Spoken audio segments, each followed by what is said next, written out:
तुम्हाला असं वाटतंय की माझी कामं पूर्ण होत नाहीये, मला कुठल्याही कामांमध्ये अडथळा येतोय, माझ्या कामांना यश प्राप्ती होत नाहीये, अशा वेळेस आपल्या कर्मानुसार आपल्या प्रारब्धानुसार आपल्याला फळ मिळत असतं. पण त्याचबरोबर तुम्हाला एक गोष्ट मला सांगायची आहे की काही कारणानिमित्त किंवा काही गोष्टींमुळे आपल्याला आपल्या कर्माची फळं लवकर मिळत नाही, म्हणजे आपल्याला आपल्या इच्छित फळं, आपल्या इच्छा पूर्ण होत नाही.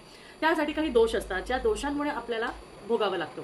त्याचबरोबर शनी महाराजांचे जर का दोष असतील, म्हणजे त्यांची त्यांची जर का कृपा हवी असेल आणि ती दोष जी आहे ती घालवायची असेल, तर सगळ्यात महत्त्वाचं तुमचा स्वभाव हा नीट करा. लोकांची चांगल्या रीतीने वागा, चांगल्या पद्धतीने त्यांच्याशी संवाद करा. बाकी काही असू दे, पण वरच्यावर त्यांच्याशी व्यवस्थित हे करा.